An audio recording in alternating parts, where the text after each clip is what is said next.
বৰমণিপুৰস্থিত 16 AP বেটেলিয়ানৰ মুখ্য কাৰ্যালয়ত 77 সংখ্যক গণৰাজ্য দিৱস পালন। ৰাজ্যজুৰি উদযাপন কৰা হৈছে গণৰাজ্য দিৱস। সমগ্ৰ দেশৰ লগতে আজি মৰিগাঁও জিলাৰ দলংঘাটস্থিত বৰমণিপুৰৰ 16 APBNৰ মুখ্য কাৰ্যালয়ত এক বৰ্ণাঢ্য কাৰ্যসূচীৰে উদযাপন কৰা হয় 77 সংখ্যক গণৰাজ্য দিৱস। দলংঘাট বৰমণিপুৰৰ 16 APBNৰ খেলপথাৰত 16 AP বেটেলিয়নৰ মুখ্য কাৰ্যালয়ৰ উদ্যোগত আয়োজন কৰা হয় এই গণৰাজ্য দিৱস। 77তম সংখ্যা গণৰাজ্য দিৱস উপলক্ষে আজি পতাকা উত্তোলন কৰে 16 APBNৰ মুখ্য কাৰ্যালয়ৰ জ্যেষ্ঠ চিকিৎসা বিষয়া ডাক্তৰ বুৰহান উদ্দিনে। ইয়াৰ পিছতেই ৰাষ্ট্ৰীয় পতাকাক সন্মান জনাই ৰাষ্ট্ৰীয় সংগীত পৰিৱেশন কৰা হয়। লগতে পেৰেড, দেশভক্তিমূলক গীত আৰু স্কুলীয়া ছাত্ৰ ছাত্ৰীসকলৰ মাজত খেল ধেমালিৰো আয়োজন কৰা হয়। আজিৰ এই অনুষ্ঠানত উপস্থিত থাকে কেইবাজনো বিশিষ্ট ব্যক্তিৰ লগতে অঞ্চলটোৰ বিভিন্ন বিদ্যালয়ৰ পৰা অহা ছাত্ৰ ছাত্ৰীসকল। উদযাপনকাৰীসকলৰ মাজত এই দিনটোৱে দেশপ্ৰেম আৰু একতাৰ অনুভৱ অধিক শক্তিশালী কৰি তুলিছে। নিউজ ডেস্ক ৰিপৰ্ট, কটৰতবা লাইভ। Doctor B.R. আম্বেদকাৰৰ নেতৃত্বত 1950 চনৰ আজিৰ এই দিনটোতে 30 আগষ্টত B.R. আম্বেদকাৰ সংবিধান সভাই আমাৰ দেশৰ এই সংবিধানখন বিশ্বৰ ভিতৰতে আটাইতকৈ দীঘল সংবিধান হিচাপে আমি সকলোৱে জানো।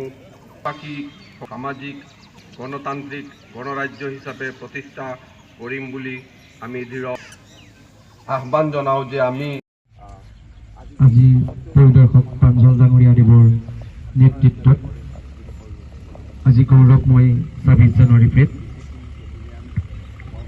जय श्रीमान 77तम गणतंत्र दिवस परेड समारोह आपका निरीक्षण के लिए हाजिर है।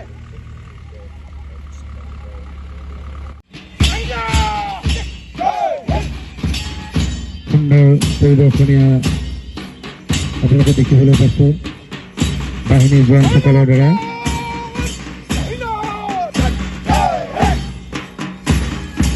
এয়া দিন অৱগ্ৰাটনৰ সুন্দৰ কুচকাৱাজ পৰিদৰ্শন।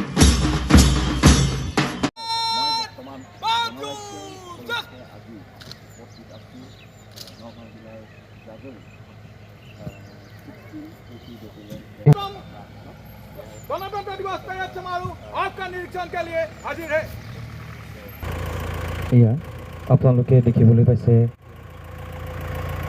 ৭৭তম গণৰাজ্য দিৱস গৌৰৱময় বৃত্তি।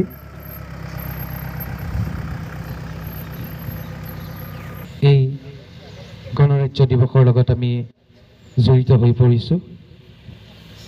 আজিৰ এই পবিত্ৰ ক্ষণত আমি সেইসকল মহান দিনৰ পৰাই সমগ্ৰ ভাৰতবাসীয়ে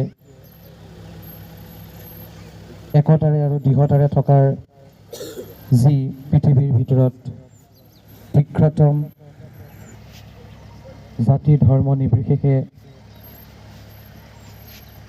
দিৱসৰ উপলক্ষে অসমৰ সমূহ ৰাইজক গণৰাজ্য দিৱসৰ শুভেচ্ছা জনাইছোঁ আৰু এই সুযোগতে যাতে আমি সমাজত সকলোৱে সুস্থভাৱে আগুৱাই যাব পাৰোঁ তাৰো সমন্বয়ৰ বাৰ্তা যাতে সকলোৰ মাজত আগুৱাই যাওক তাকে কামনা কৰিছোঁ।